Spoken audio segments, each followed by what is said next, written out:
appreciated that you are here. For those of you just now tuning in, my name's CarmelOP. Welcome to Bendy in the Dark Revival.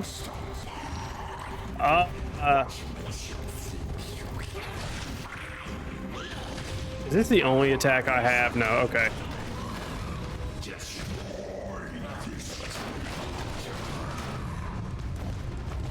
Can I just run past them? Okay, I guess I can. Audrey got obliterated by the ink demon and consumed by him, and now she's one with him. So yeah, that's why we're playing as Bendy now. Okay, I guess. I mean, this is cool, I'm not gonna lie. This is like playing Venom in Spider-Man 2, you know? That was a great sequence. Yeah. This is all over the place. I was just talking about how this game, like, it doesn't know what it wants to do, and here we are.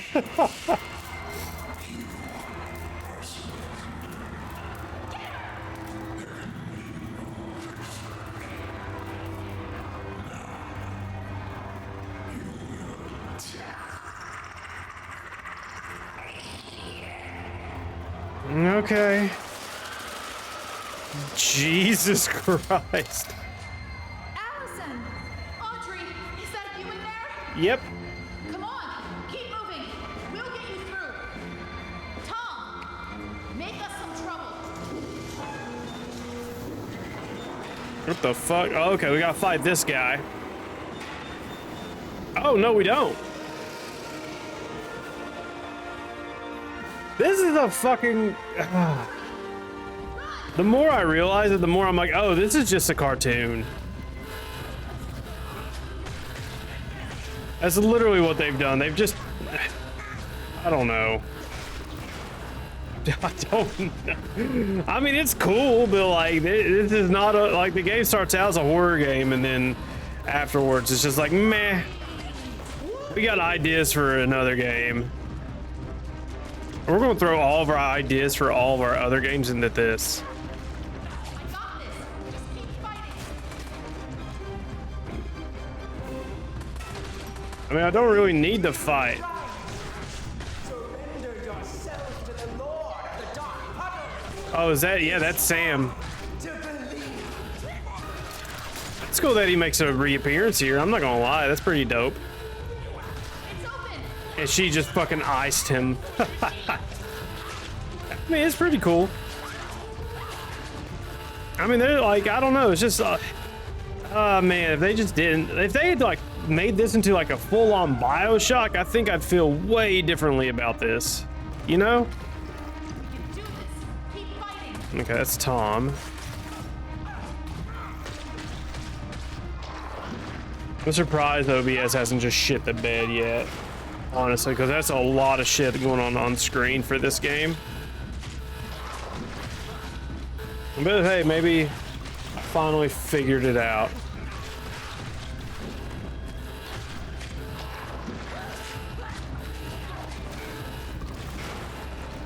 Okay.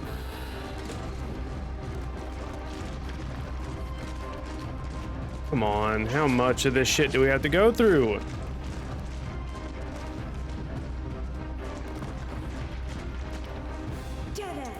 Yep. Good question. Henry? You came. Some battles are worth fighting for, even a million times. Come on, I found a projector up ahead. Run for it. Uh-oh, a projector? Oh yeah, because we have the end. Well then, we'll just have to do better next time.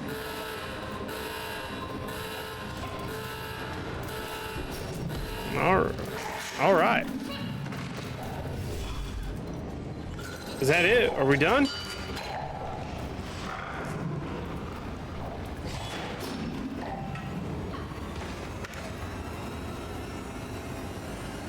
Yeah, that should be it.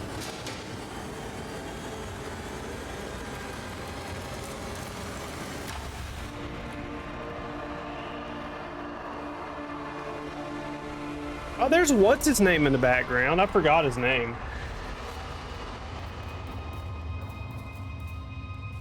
Well, let me guess, we go back to the art studio, but if we do that, that means we were already in the thing the entire time. Like, right?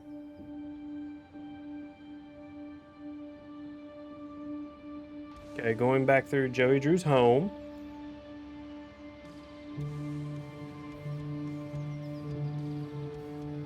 My father once told me that just because we're born of darkness doesn't mean we belong to it. We're always free to choose. And here, at the very beginning, there's a choice to make. My father's cartoon world was now mine. To rule, to watch over, and to protect. I can make the cycle more bearable for my friends inside. But as for me, I'm the first of my kind. Born of ink, but living in flesh. Ooh. Joey's world is escaping into ours. So, what's next? Oh, shit. Who can really say? Okay. Well, I mean, solid ending. So now, the world that Joey created is blending into the real world. Okay. Sure, I mean, kind of all over the place gameplay-wise, but hey, Aaron Lynn, I don't know, as Audrey. Lauren Singer as Allison / Alice Angel. Okay, I mean, was Porter his name? I think it was. I think Porter was his name. I don't remember who Heidi was. Yeah, who voiced him? I mean, it went through a bunch of modulation and shit. Sean Crisden as the Ink Demon. Dave Rivas as Joey Drew. I mean, it just turned into so many things throughout the game. Oh, the Meatly voice Henry Stein. I did not know that. Dodson is Nathan Arch. Yeah.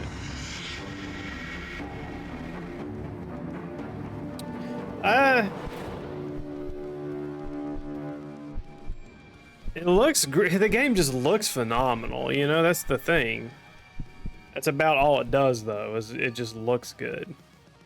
Beyond that, you know, it's not very. Uh-oh. What's this? Okay.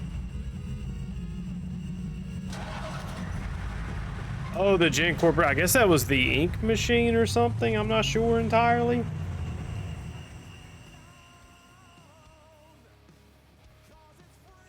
I don't know.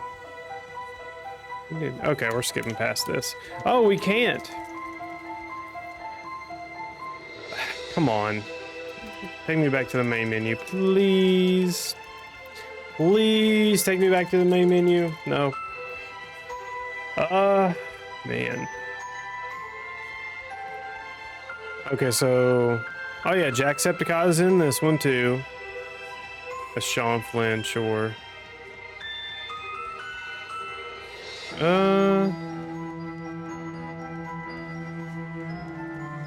Rooster Teeth console. Rip fucking Rooster Teeth.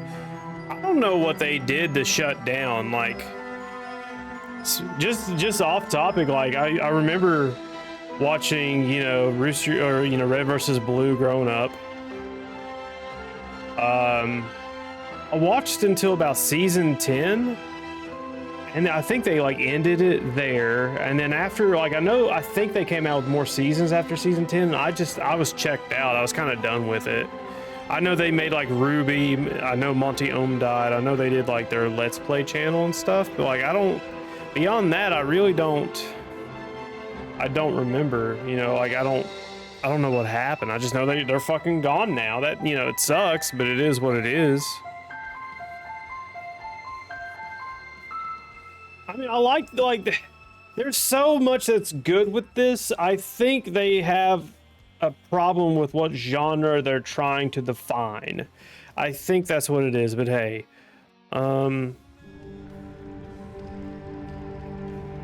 Okay, wow, that is it.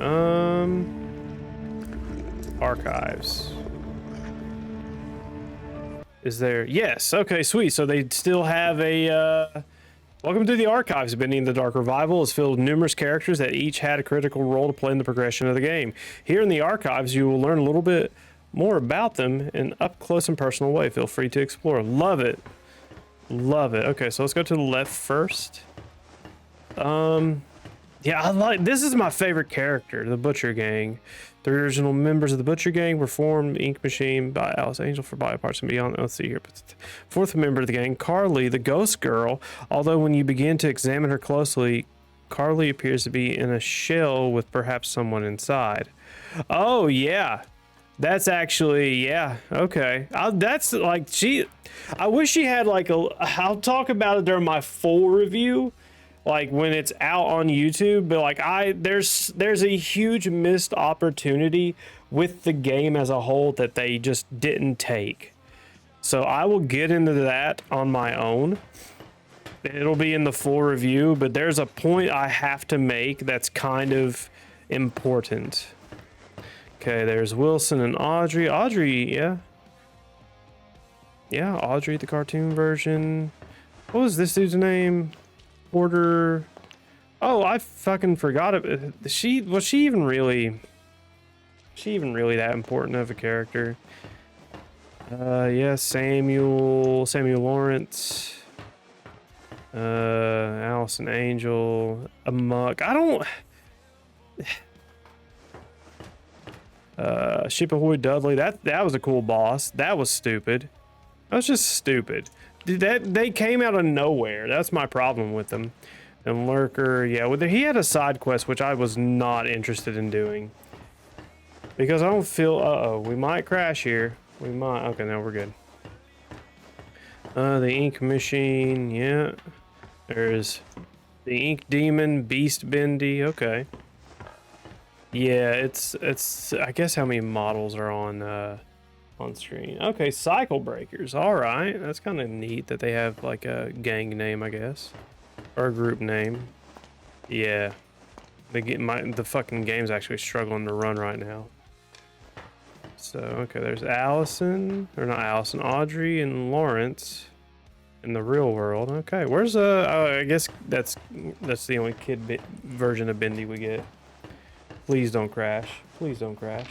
Please don't crash. Please don't crash. Okay, we're going to hang out right here. But no, the encode. Okay, you know what we're going to do? We're just going to go back to the main menu because apparently OBS can't handle this room because the game's not optimized. All right, so y'all know what that means. Y'all know what that means.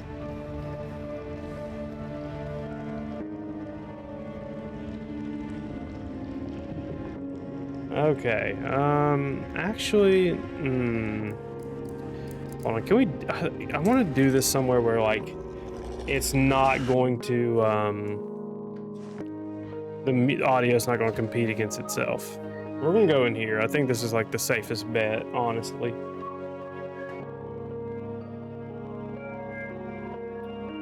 I think this is the safest bet. Okay, well, that's not what I want.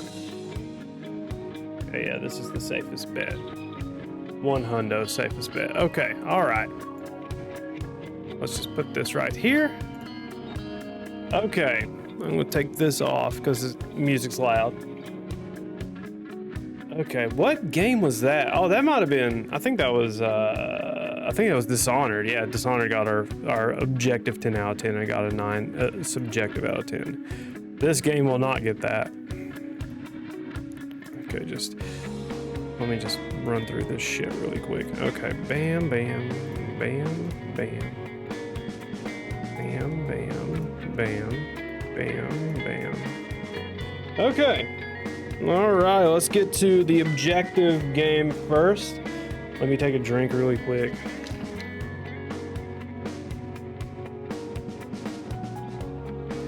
Okay, graphically overall. Oh, what's up, Mark? You caught me at the end of a game, bro. You caught me at the end of a game.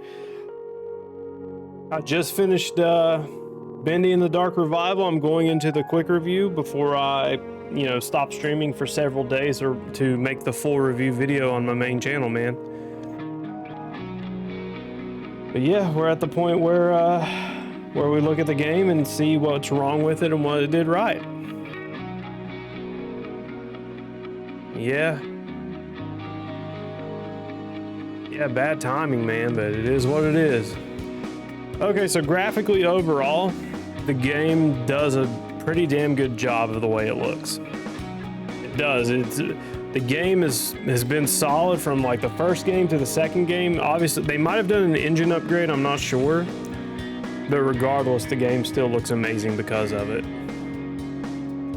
So I think graphically, objectively, and subjectively, I think it does really well. Honestly, it's the art style is still the same, but it looks better and looks way more detailed than what it was.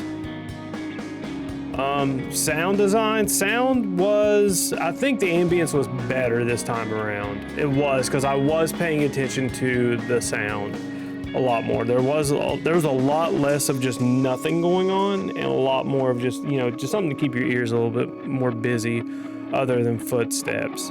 So sound design wise, you were gone for 3 months, man. Hold on, or did you go on a date for 3 months? I know you were talking about that the last time you and I spoke. Sound design, sound gets a 1 from me subjectively still. Yeah, it still gets a 1 subjectively. Music.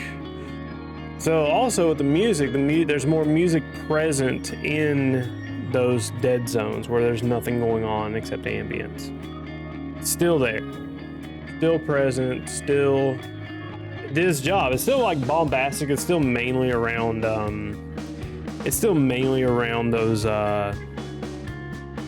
key gameplay moments or key story moments when something important happens. But beyond that, it is what it is. So I think objectively it gets a 1, and subjectively for me it gets a 1 because there were points where there's more going on in the background. Because that was the biggest problem with the first one, was it's just quiet. All you heard was footsteps. Polish, bugs, crashes, and annoyances. The biggest thing I think will kind of piss a lot of people off is that when you load and as you're looking in a different direction, your camera keeps on spinning and you can get turned around very easily. I think that's going to be one problem with that a lot of people have with the game, because it's a pretty persistent thing. And the way the levels load in, I don't know what their coding issue is. I don't know if it's the way they have it set up or if it's the game itself. I'm not sure. But I think that gets a 0 on both ends. Story. The story is kind of all over the place almost.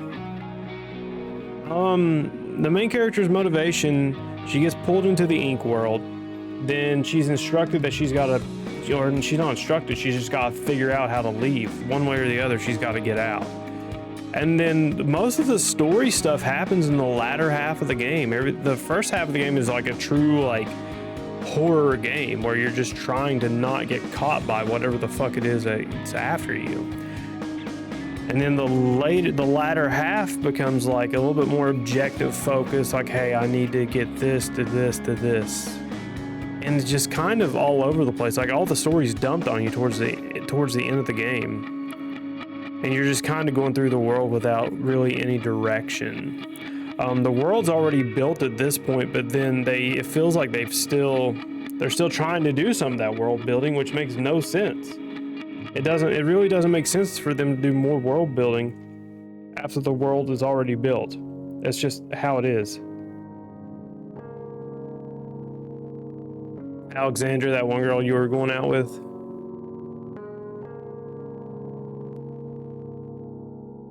So story-wise, I don't think most people. Well, no. So most of the game, you're just kind of going through it.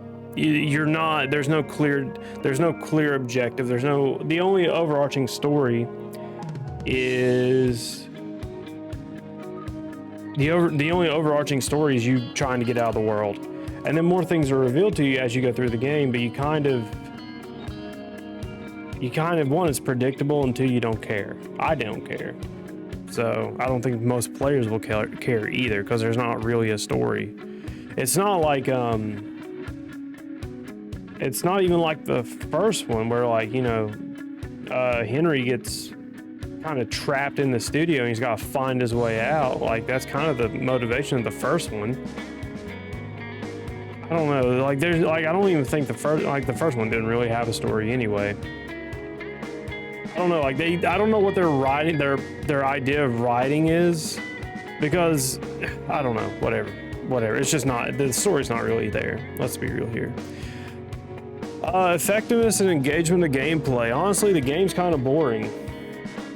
The game is boring because your threats are not a threat.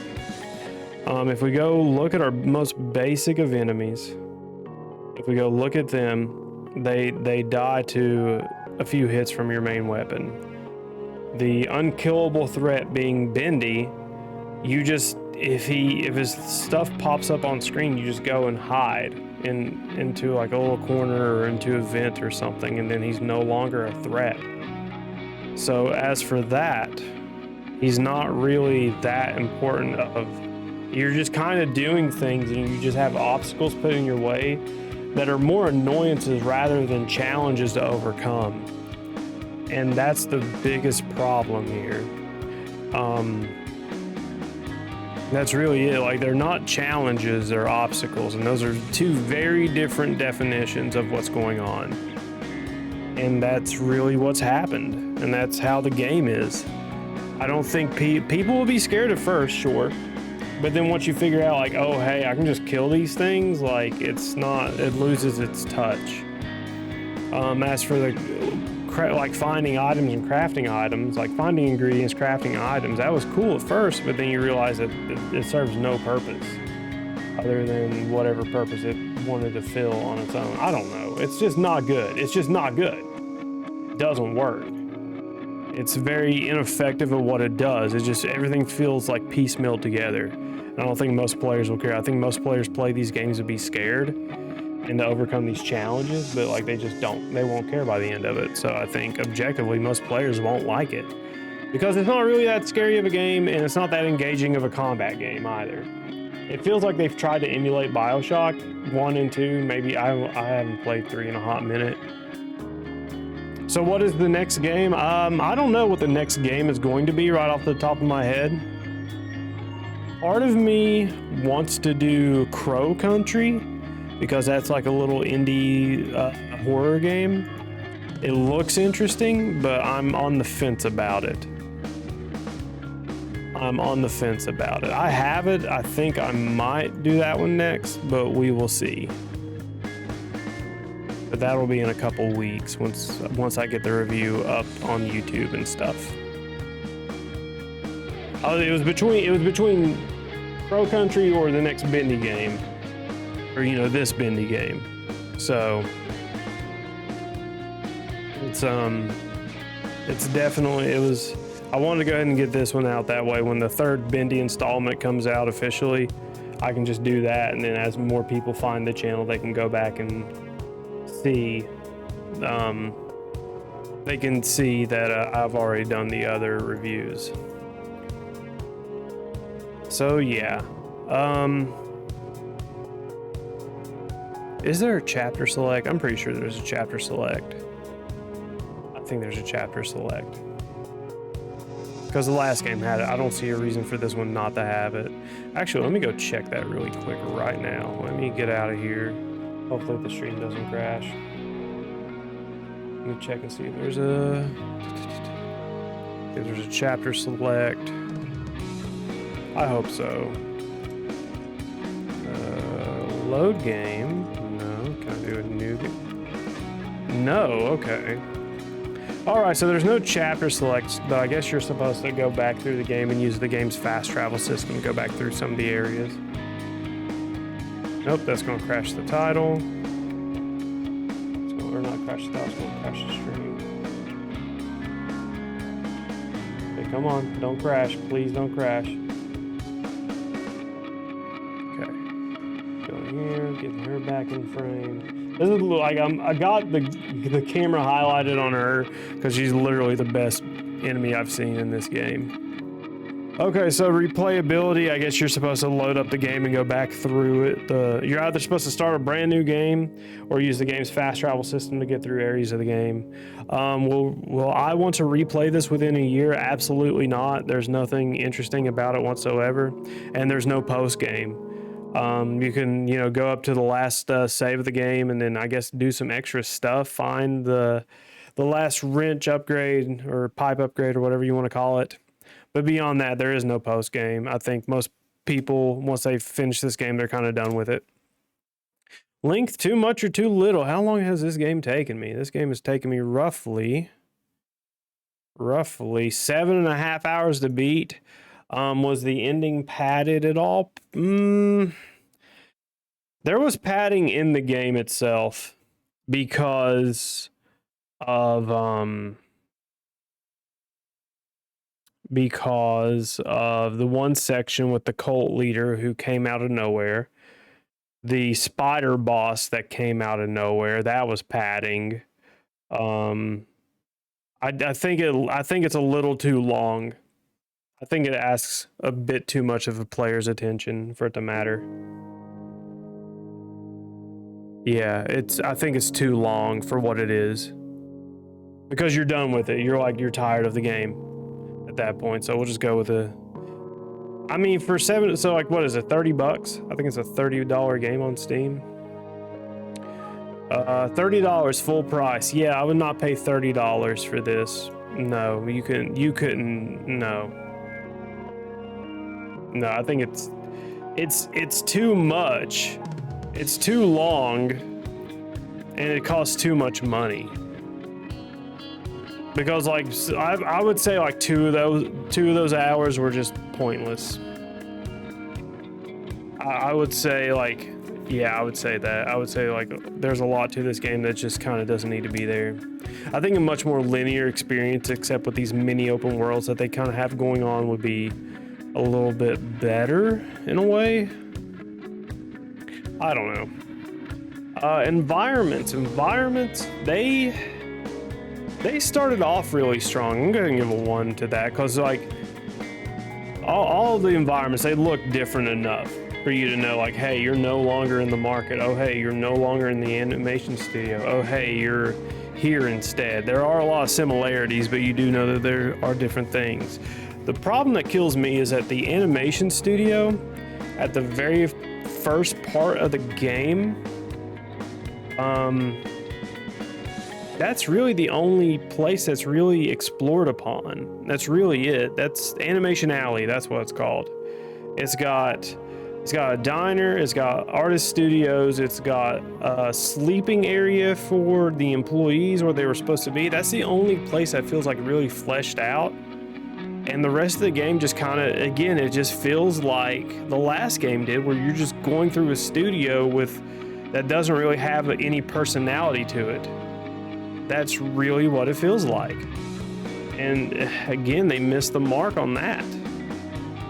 It's just not there. They missed the mark again. I don't know how the fuck you fuck it up twice, but they did. They really did. So that gets a 0 from me. The entire package, I don't think most people will enjoy the game. I think it suffers from the same problem as the first game, is that you won't finish the horror game feeling relieved, but rather you will feel disappointed that that's it, that was the game. It's not a good horror title. I wish they wouldn't call it horror, or if they did call it horror, they would actually make it scary. But they don't. They simply do not. I don't think never mind. Let me rephrase that. I know that they don't know what they are doing. I don't know what they expect. I don't get it. The game, listen, we have 30 years of video games we can take from and figure it out. Have I completed Subnautica? I have not. Me and a buddy of mine, we've started playing it and then we'll play for like 2 days and then just stop.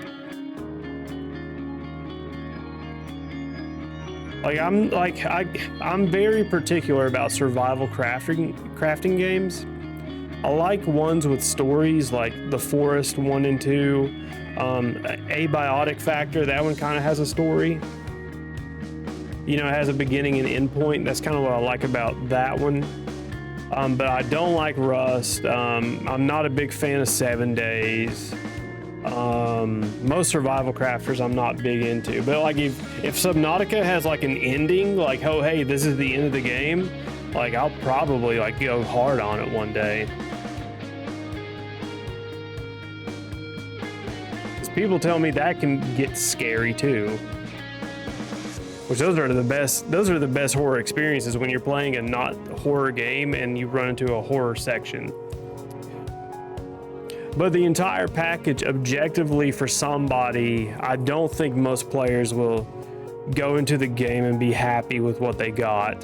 There's too much going on that there's not enough horror elements, but rather RPG and crafting elements that probably shouldn't have been in the game in the first place. I don't think most people will like the game. I think that it probably just has a very dedicated fan base, and that's it. I think that's what it is, genuinely. So with that being said, that gets a 0. I think most people will not like this game, or they'll just be underwhelmed with it. So objectively, I don't recommend this game at all, so you know how that goes. So objectively, Bendy and the Dark Revival gets a 4 out of 10. Oh no. It gets a 4 out of 10 on the objective scale. And on my scale, it gets a 3 out of 10, barely, because they've improved the music and sound that much. The story's non-existent. It's just not good. They try to do more world building. Like, I don't get it. It feels more like world building than an actual story. Like, I don't understand. It's annoying because they've built the world enough in the first game. Just run it off of that one.